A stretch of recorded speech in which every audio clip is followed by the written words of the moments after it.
আগামী যে 12 তারিখ একটা নির্বাচন হবে, এটা হবে আমাদের বাংলাদেশের সর্বকালের সর্বশ্রেষ্ঠ একটি নির্বাচন। কারণ সকল জনগণ স্ফূর্ত হয়ে তাদের ভোটটি দিতে যাবে। এমন অনেক জনগণ আছে যারা 17 বছরে ভোট দিতে পারেনি, যেরকম আমি কিন্তু ভোট দিইনি এখনও। তো আমার মতো অনেক জনগণ আছে যারা ভোট দিতে না, এবার সবাই ভোট দিতে যাবে। তা ভোট যে একটি আমানত, সেই ভোটটি দিয়ে তারা দেখিয়ে দিবে যে বাংলাদেশের মানুষ ভোট দিতে পারে। আমরা কিন্তু বিগত আগে দেখেছি যে জনগণ কিন্তু ভোট দেওয়াতে কোনো উৎফুল্ল নেই। আজকে কিন্তু আপনারা দেখতে পাচ্ছেন একটা ঈদের মতো খুশি। এই যে ভোট আসছে, ভোটের যে একটা খুশি, আজকে আপনার চারদিকে তাকাই দেখলে যেমন তারেক বসন্ত চলতেছে এবং একটা ঈদের মতো খুশি। এরকম খুশি মনে হয় আমি আগে কখনো আমার জন্মের পরে আমি কখনো দেখিনি, এই প্রথম দেখতেছি। আমরা যেটা জানলাম মানে দেখলাম যে জনপ্রিয়তার আপনাদের, কিন্তু বিগত দিনের যে গণতান্ত্রিক প্রক্রিয়া যে নির্বাচনগুলো গেছে, এটা তো আমরা বা আপনারা কেউ বিশ্বাসী না, কিন্তু এবার কি আশা রাখেন যে গণতান্ত্রিক প্রক্রিয়ায় নির্বাচনটা হচ্ছে? আমরা তো অবশ্যই আশা রাখি, আমরা গণতন্ত্রের দল একটা, আমরা জনগণের দল।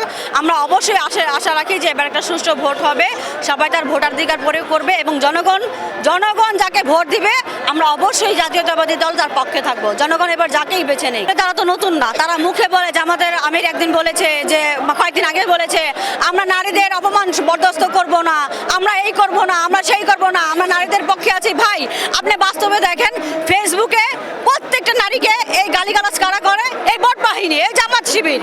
তারা কোনো নারীকে সম্মান করে না, মুখে বলে আমরা নারীকে সম্মান করি, কিন্তু তারা নারীকে যেই ভাষায় গালি দেয় সেগুলো আমরা মুখে আনতে পারবো না।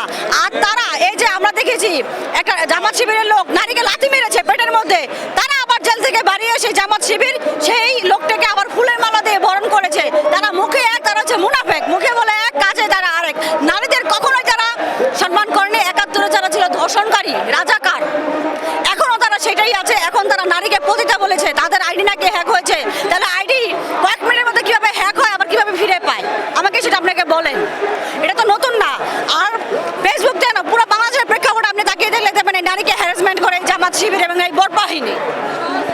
আরেকটি বিষয়, বিগত নির্বাচনগুলো আমরা দেখেছি যে ভোটের যে সেন্টারগুলো, যেদিন ভোট হয় সেদিনেই ভোট কেন্দ্রেই একটা ফলাফল আসে, কিন্তু এইবারে নির্বাচন কমিশন 3 দিনের সময় নেওয়ার কারণ কি? এটা কি আপনি অবগত আছেন বা জানেন?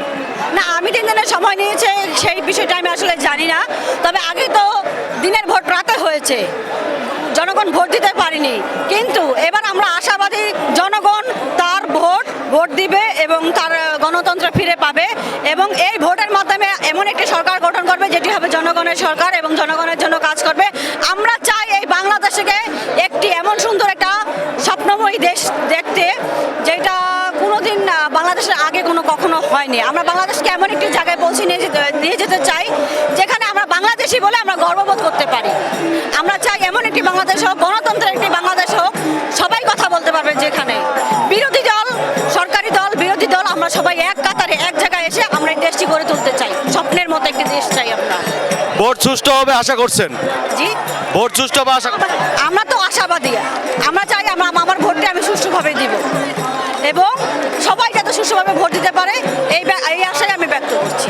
রাজনৈতিক দলের একটা প্রধান হিসেবে বাংলাদেশের নারীদের সম্পর্কে এরকম একটা বক্তব্য আসলে খুবই দুঃখজনক একটা ঘটনা, যেখানে বিগত 30 বছর আমাদের দেশ নারী নেতৃত্বাধীনে ছিল এবং আমরা একটা উন্নয়নশীল দেশ পৃথিবীতে, সেখানে নারীদেরকে নিয়ে এরকম ঘটনা আসলে খুবই দুঃখজনক এবং খুবই লজ্জাজনক বিশ্বের বুকে। তাই